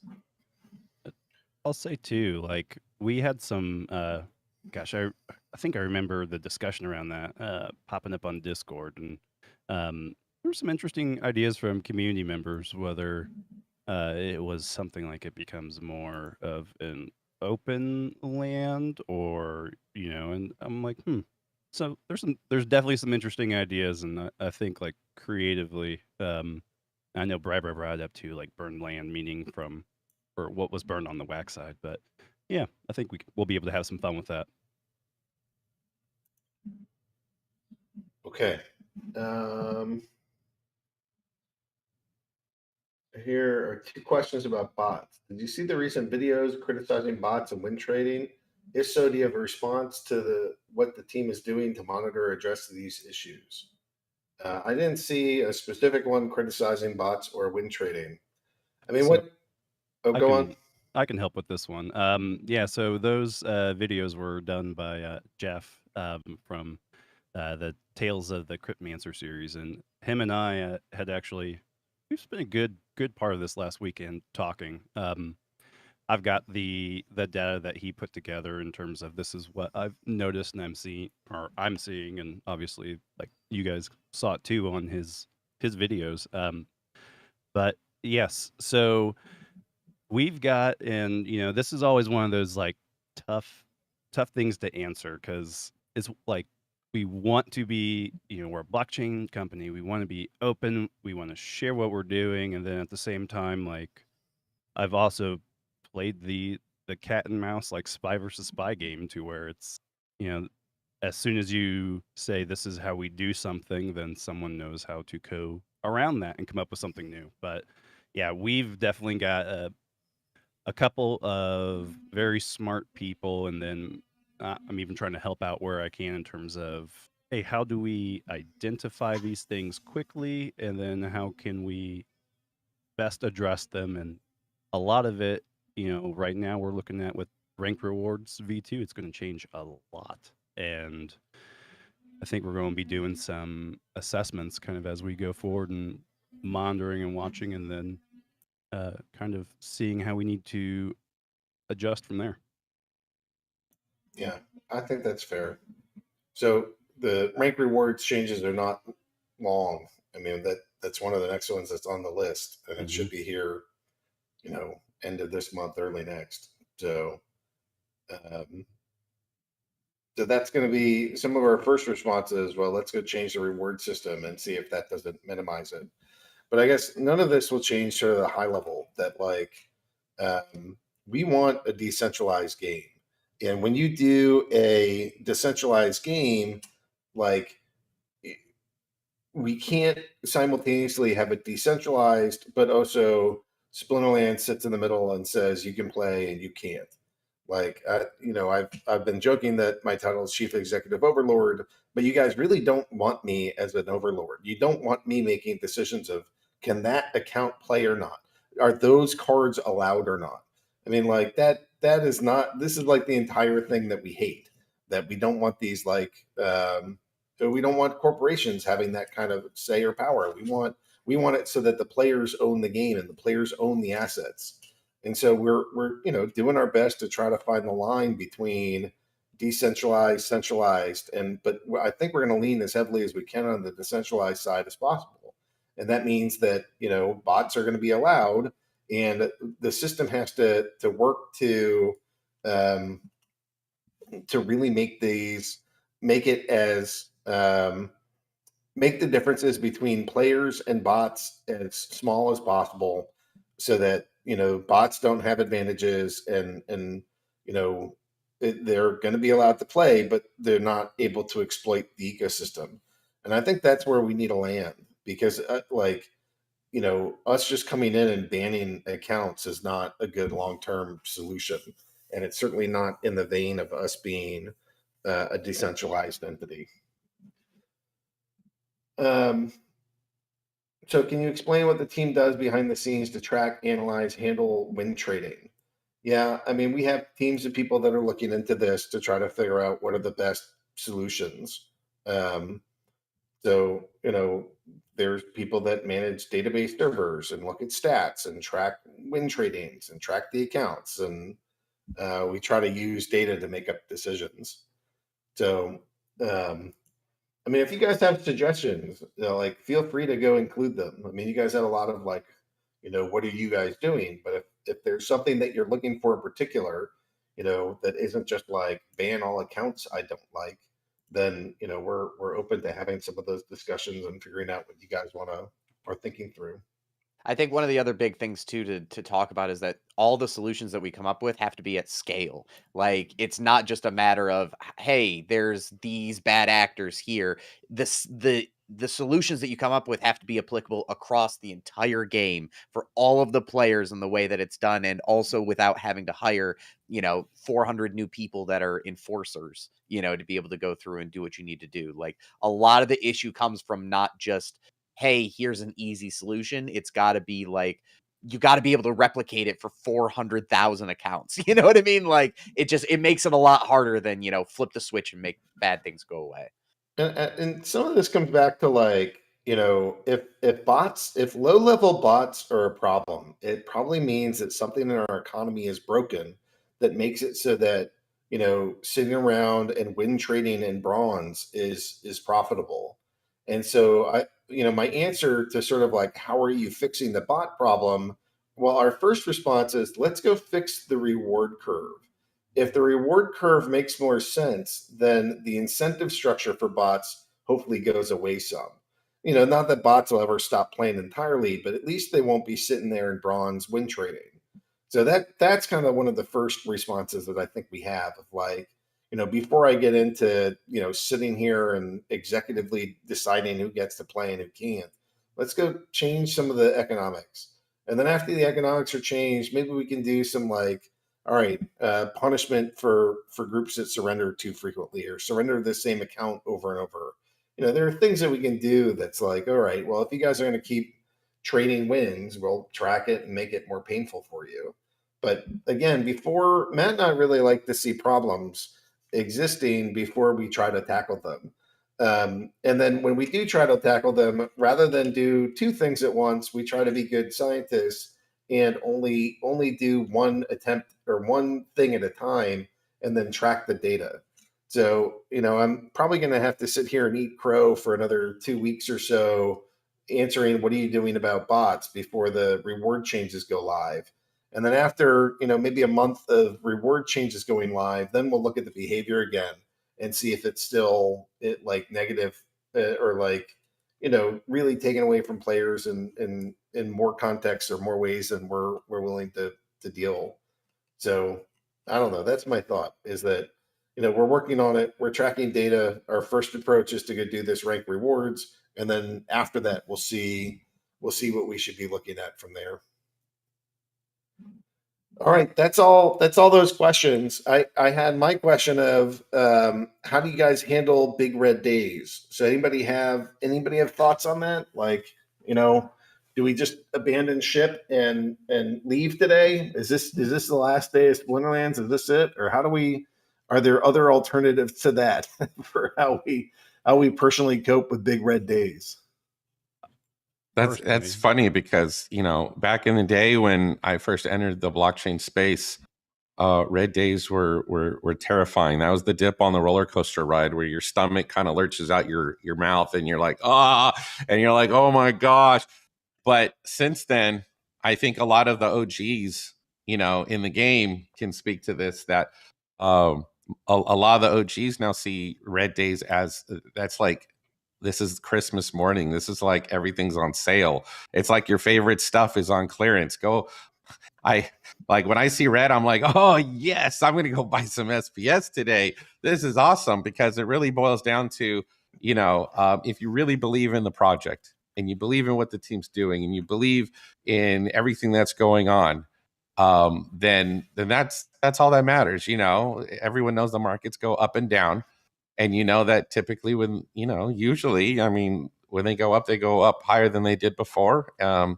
And when they go down, they don't go down quite as low as they do before. You gotta, like you say, Aggie, you gotta zoom out, see the big picture, and then when you do that, then you're usually like, oh yeah, everything's fine. We'll be fine. Other thoughts? Mine is taking it not only from like the zoomed out view, but like making sure that you prepare, like this is kind of a Lion King circle of life type thing, like it's not always line goes up. There's going to be days where it's red and where it goes down. And on the days that it's good, you need to be preparing for days like today. And if you know that, then you sort of are ready for it, like I think a lot of the people that really doomsay and kind of aren't planning for stuff like this are the ones that end up getting caught out more often than not. Like when you're always gambling 100% of everything on red, some days you miss and it's not going to work out. So making sure that you, everybody talks about long-term investments, I really think like the big thing is understanding that it's not just a today and the sun will come up tomorrow and that everything's still going to be, there afterwards. So you have to be ready to embrace that. Yeah, I mean, like crypto is a place where you need some intestinal fortitude, and I like Neil's thought of like just latch on to good projects. I guess the other thing that always bugs me, and I'm like terrible at this, but this is sort of my New Year's resolution, is like sell when things are high. And it's not because I want to sell the project. It's because I want, dry powder for when prices dip back down again. And so I get pretty emotionally attached to all my crypto. I don't ever want to sell it. Why the hell would I sell any of this? I'll, bury me with my seed phrases, just put me in the ground that way.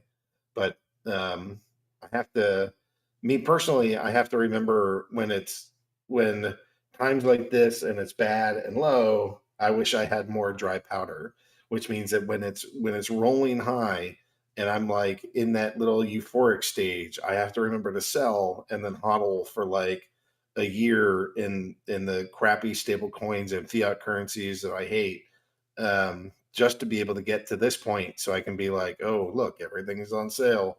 This is pretty awesome. So just remember, you got to kind of go up, go down, and that's part of this. But hopefully the good projects are going to stick around. And I like to think that we are an entertainment-backed project. And this game is fun. This community is fun. And I just don't think that we're not gone tomorrow. I just look at this stuff as pretty amazing opportunity for the folks that want to come in. Okay, Nate, let's see if you want to do a little bit of eye candy, and then let's go open up for questions from everybody. Sure, I'm excited. I've been since I've been gone for 2 town halls 2 weeks in a row. I'm pretty open to tell you what, the first, now I don't have anything for land prepared, so don't ask me for land. But if you want to see something else, then what's the first suggestion? Let me see. I'm waiting for Discord. I'm waiting for legendary summoners. Okay, so all right, sure, we can start there. Or should I end with the legendary summoner stuff? I don't know. All right, let me see. You know Do we what? have, Okay, do we have I will. stats for these? No. If you guys Okay. want stats, then sorry. Ranked rewards characters. I don't have all the stats, but I do have. I do know what kind of abilities they're getting, so I can kind of like Tease them out. give taste of Yeah. of stuff. So let's go with what are people most excited about right now? Ranked rewards or validator nodes? What do you think? I think rank rewards. Okay, let's start with ranked rewards.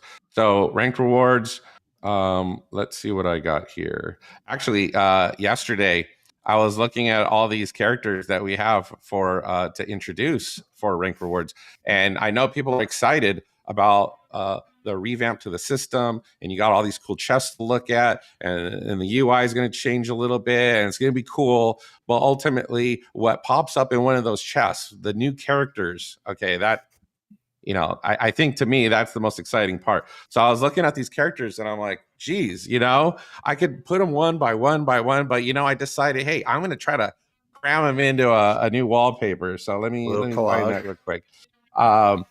So when you look at the wallpaper, you're going to find out that the narrative team, specifically Dan on the narrative team, took point on coming up with an overall theme and concept and the underlying story behind, well, who are these characters and what does that have to do with what's going on in the Tome of Chaos right now.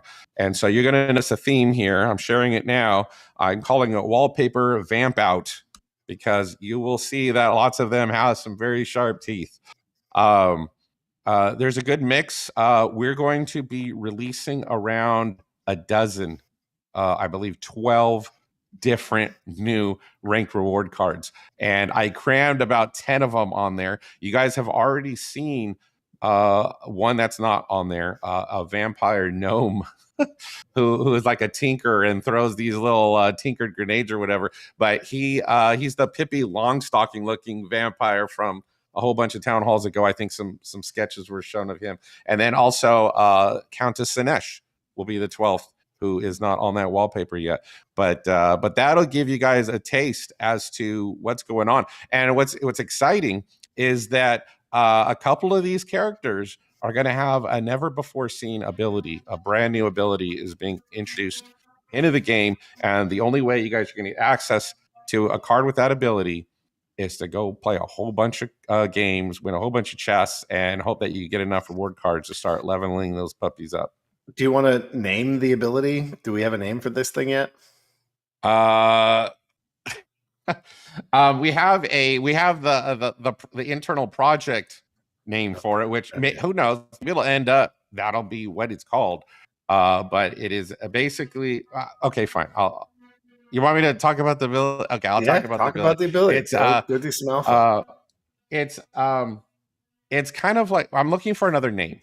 But right now it's the reflect shield, and now it is not an ability to reflect anything. What it is an ability that allows the character to not take damage from reflection type enemy abilities. In other words, thorns, magic reflect, things like that. So if a character has this shield type ability, it will be affected by those type of things. Also, like blast damage. If you're adjacent to a character that is taking blast damage, typically the characters next to it take some damage too. Well, if you have this ability, then you'll be kind of like safeguarded from that. So the narrative team has been trying to come up with alternative ideas, like maybe it'll be called Ward. I'd be okay with an ability called Ward that kind of has these benefits associated with it, but we'll see where I end up. Right now, the working name is Reflect Shield or something like that. What about Deflect? Yeah, Deflect. Anyways, okay. Anything you want to share for summoners, and anything that you want to share for nodes? Please send nodes. Yeah, absolutely. So, let's see what we got here. Let's talk. Let's see. I already shared that. This is kind of cool. I'm gonna give you guys a bunch of little eye candy because I've been gone for 2 weeks. I'll give you like more than I normally do. This is a cool little hint at. I think this you probably wouldn't see something like this until Modern Wild Phase 2. I don't know, but as we look at the league badges and transitioning from one league to the other, you might start seeing animations like this. Won't be with the MVP, the initial launch, but eventually we're getting to where you'll see like cool little animations. I think this is the novice badge. So when when you first enter the game and start playing novice, you got this cool little shield, and then imagine that being animated to go from novice to bronze and bronze to silver. You'll have these cool little animations to celebrate your progress as you kind of go through that. For one of the characters on the wallpaper I just shared, here's a cool little animation for the the vampiric blossom. So you'll see this guy in the attack animation that we'll release. It'll have it like chomping and biting people, I'm sure. For nodes, we're pretty excited about nodes. So check this out. This will give you, hopefully whet your appetites for the lore and the shop page and the getting a node license. This is going to represent the node license, almost like when you buy a pack of cards, you have the little pack. Well, this is going to be your node license that you would see within your inventory within the game. So you'll notice that the obelisk that is pictured right there in the background artwork comes to life once that node. You'll notice that the node on the right hand side, you'll notice that it gets inserted almost like a puzzle piece right in the bottom of the obelisk. And when that happens, then that artifact that is it's like technomancy. It's technology fueled by mana, by magic. And when that gets inserted, the obelisks come to life and create a network. From lore-wise, add some fantasy flavor. And then I'm hoping to get something like this added in the game. And by the way, I just want to say, Madi, awesome. He's our art lead. He did the background artwork for that.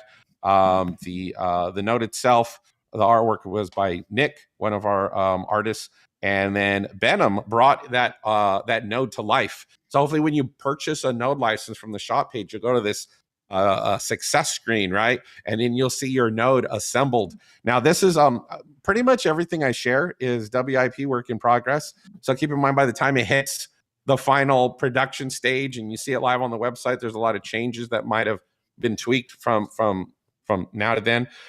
This is one of them. In fact, while we were in the Town Hall, I was checking the project management board, and I noticed that some further refinement was made to this animation I'm about to share for the node stuff, but it's similar. So you guys can kind of take a look at the type of cool game-like animations we'll be implementing for node licenses. Let's see, what else can we share? Okay, now what you've all been waiting for. So a taste of the legendary summoner. So if I haven't mentioned it before, right now, and if you want to write this down and take note, then here is basically our intended release schedule. Not by when are they going to be released? That's all dependent upon you guys. How many packs do you want to buy and how quickly? But in terms of the order in which they will be released, right now we're planning to release Life, then Fire, then Water, then Earth, then Death, and then finally last one will be Dragon. So I'll say it one more time: Life, Fire, Water, Earth, Death, Dragon. That's the order in which we're hoping to release these, if you guys are wondering. As I share a little how things are going with the legendary our concepts, I just want to say that big props off to both the art team and for the players who won these the honor of being immortalized within the game with these characters.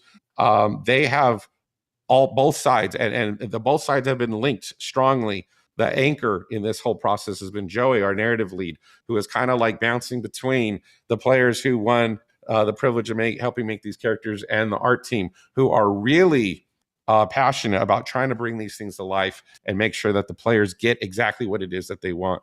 So here is, now you guys have already seen this guy, but I'll reshare it just so that the first one's Life, Grandmaster Wraith. He is Moriarty 95's character. So that is born from his mind. So here's another image of Grandmaster Wraith.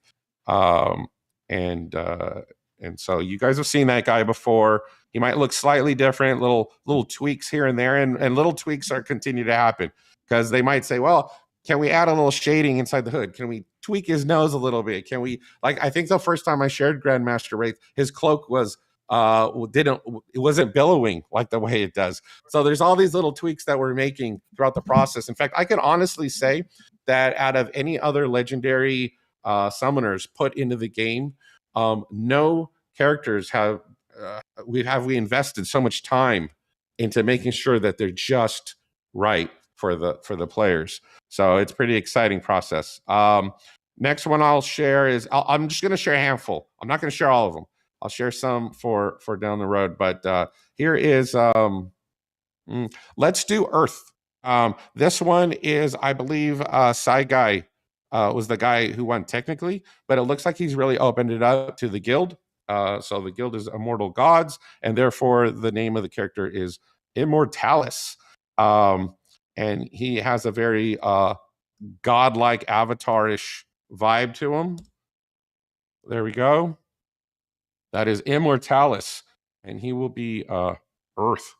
And he has a he has a cool dog companion, and as you can see, he has a very much, it's kind of like Storm from the X-Men, but times a million. Like, this guy has godlike power that is very elemental, earth-like in nature. So expect big things from someone like that. And then how about the last one is one of my favorite elements personally is death.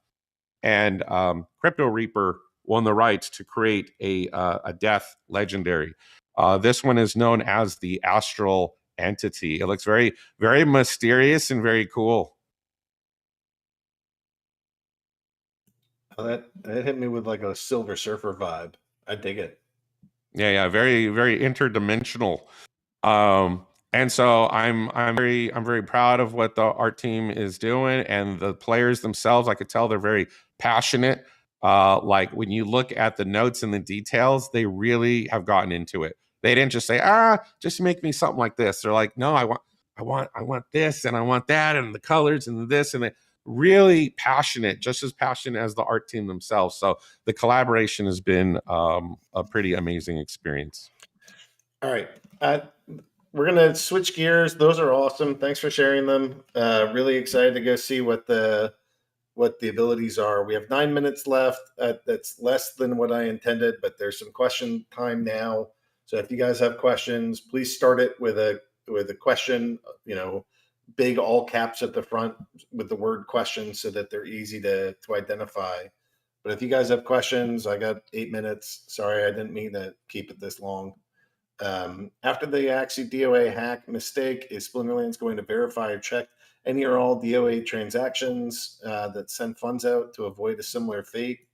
We're looking at it. My guess is that that's a little bit more centralized than what we want, but it is something that we're having a discussion on. Question, when are we going to see a Lambo with a Splinterlands wrap on it? And if you look at Red Days and Fear, you shouldn't be in crypto space. Consider today a fire sale. Also remember, we are in what the stock market caused sell in May and walk away. When are we going to see a Lambo with Splinterlands wrap on it? I don't know. When you guys buy Lambos with this stuff. What do you think generally to the idea of having free trial game mode when you can play instantly for free, or other ideas of being considered to enhance the funneling of raw visitors into entry-level players? So that to me is not the main thing keeping us away. There is free practice mode. There's some of that. It's not much, but I don't, if people are into crypto, I don't think it's that free trial that's holding them back.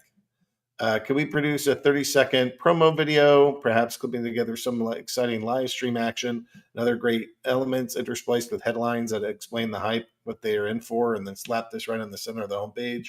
So we have, Nate's working on the next 30-second promo video, but video is sort of on the list of what we want to do. Any timing on that, Nate? We have WeirdBeard's initiated project, which I'm not going to speak towards. He has big ideas, and I think that that it'll be, what this person's asking for will be fulfilled probably by that. But in conjunction, like with that, in parallel with that, the creative team is also working on some cool multimedia promo trailer type stuff to coincide with the launch of like all these different things we're doing. So you'll see more cool stuff happening for sure. Druids question: validator node release date tentatively before the end of the month. I think it's meant to be May 24, but we'll see. That's not a promise, but I think that the pre-sale should go live this month, more towards the end. So you got another week or two to get your SBS ready. Can we get a community-based art submission contest for future cards? Judging could still be done by Splinterlands staff and add it to community appeal.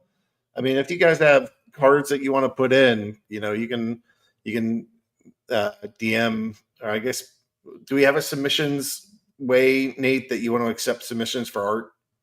Well, I will say this, that from a creative standpoint, it's kind of like we take a lot of strides to make sure that as we make artwork going forward, that it meets very strict style guidelines in order to eventually, because I think what people are thinking of is like, well, this is a lot like Magic the Gathering. And Magic the Gathering, you might see different types of art style on different cards, and what's the big deal, right? Well, we're becoming so much more than a card game. I mean, look at when land gets out, that's going to be clear, obvious. You're going to have crafting, you're going to have, hopefully someday story mode and campaign mode. You have all this stuff going on, in which case it feels less and less like just a standard card game and more like this epic, never before seen revolutionary ecosystem of crazy RPG goodness, right? And so you don't want to break that immersion by having all kinds of different weird, like here's a Hello Kitty artwork and here's like a scary hyper realistic artwork and all this. But having said that, well, Nate would rather have it be cohesive and meet standards and do all this and that. And there's a lot of creative reasons for doing that, which I won't get into. But having said that, we do have actively right now, you go to our Splinterlands blog on Hive and you'll see every week we have art contests, and the best of the best get to be created as NFTs. And, I know that we keep saying, well, we're not promising that these NFTs will ever have any utility in the game. I mean, we all would love to see that happen, but we're not making any promises that it will. But, I think we all would like that, even though we're not promising to do that. I think that just, have faith, and hopefully, fingers crossed, maybe someday, maybe you'll be able to see that artwork in some fashion or other within the game. Maybe not as a character card, but personally, I got like 10 more questions, so we got to keep moving. Go ahead. So there's not a direct way to go take submissions for the game right now, but one of the next best things is to go respond to the art contest, put that in, and we can see where it goes from there. Mick is asking, Mick2K2 is asking, I don't see a role that I want to do on the website. Do you need other people? Thinking cybersecurity. Yeah, I mean, you can. Dan, is Dan still here? Dan, what do you want people to do if we don't have a direct position listed? In terms of if people are reaching out to kind of jump in to see if we have availability, or do you mean by if we don't have a job listed and people are interested in working here, like what would you have them do? So, I would have them just reach out regardless, because just because we don't have something right now listed doesn't mean that we won't have something in the future either. And where would they send it, or where would you want that to go? What I could do is provide, so we have an HR email address that they could send it out to. At the same time, if there's somebody who they know is a lead or a departmental lead, they could always reach out to them, maybe on LinkedIn. I'm more than happy. Let me get the HR email for you guys, so that way, if there ever is something, I'd rather keep the pipelines open. Just because we don't have a position today doesn't mean that we won't have one in, a week from now or a month from now. Okay. So let me go ahead and pop that into the chat. Sounds good. Question: I want to play more, but it feels significantly punishing when capture ratio falls way too low. Is there a solution for this? Yeah, a solution is to go get an alt account and play on 2 accounts. or play on multiple accounts, or become a scholar. Get additional accounts is really the trick. Sinister is asking, Aggie, can you block 1 hour in your calendar schedule to watch my last 3 videos and then address the bot when trading question on next week's town hall? I don't know that I'll be able to address it just in one town hall, but if you want to go send me links to the 3 videos, I'm happy to go check them out. Phaeton, question, what is happening with the cryptocurrency space and why is it tanking? How does this affect Splinterlands? When will you guys launch a massive marketing campaign to get new players into the game? So what is happening with the crypto space? I don't know. I don't know why it's tanking. It seems to be combined to, other types of the economy, which are not doing as well as one might hope.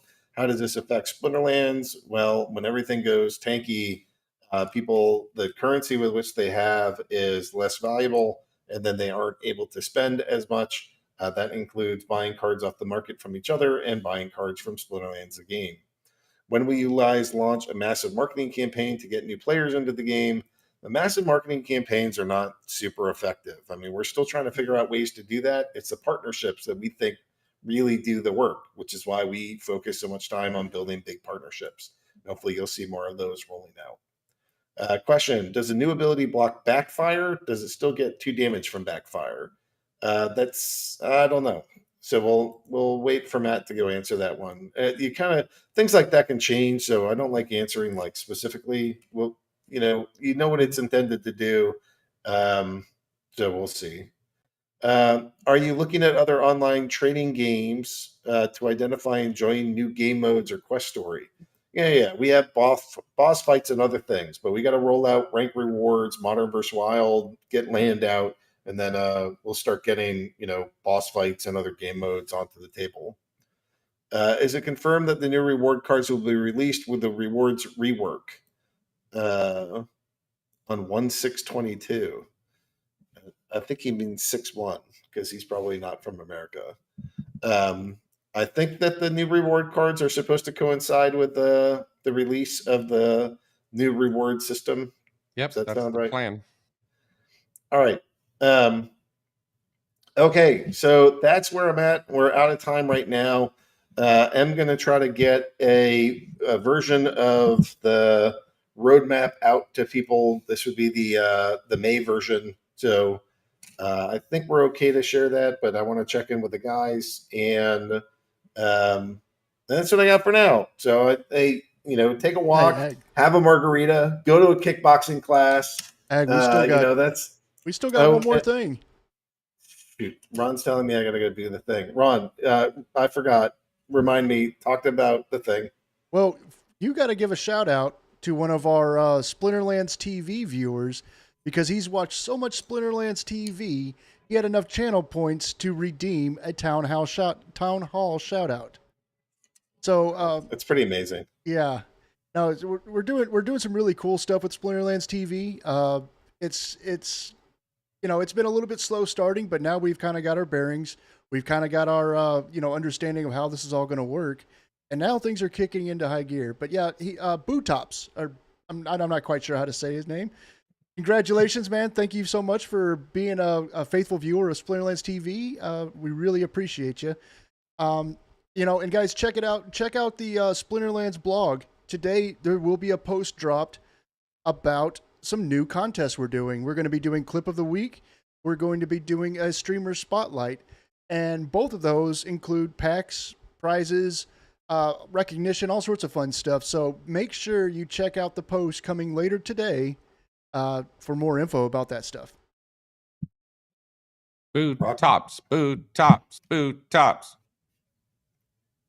Okay. And check out Splinterlands TV over on Twitch if you guys want to catch your favorite streamers streaming the game. We're going to be ramping that up here. Right? Actually, I'm sending out emails tomorrow for the next batch of streamers. So if you've been on the waiting list and you've been wanting to get on the stream team over on Splinterlands TV, well, expect an email coming out very shortly because we're going to be doing a whole new batch of interviews. And we are going to be filling up those slots. Rock on. Yeah, it's great to see the success of Splinterlands TV. Thanks, Bootops. Killing it. And all right, guys. Well, All right, that for real, I think is the end of the show. Sorry we're a couple minutes late. Sorry that I didn't add more time for questions. That was not intentional. We'll get more next week. But look, glad you guys are here. I know it's a red day. Try to hang out, deal with it, take a walk, do the things, and just realize that, you know, there's some pretty incredible projects that are building, and we're going to build during bull markets. We'll build during bear markets. We'll build partnerships when it's quiet and nobody wants us, and or there's like less competition for this stuff. We'll clear out some of the weird projects that aren't going to go anywhere, and just keep surviving long enough till everybody realizes that this is one hell of a game that's not going anywhere. So appreciate your time. Appreciate you being here. Appreciate you guys, you know, holding assets. And for those of you that are collecting more during the downturn, you know, my hat's off to you. Way to kill it. And, you know, I think we got a great product, a great game, and a great community. And I'm glad you're here, glad you're with us, and excited for like an absurd quarter for just how much stuff we're going to roll out. Probably the most that we've ever done in like a 3-month sprint. So pretty amazing. Thanks everybody. And thanks to the folks that were on the show today. And we're out.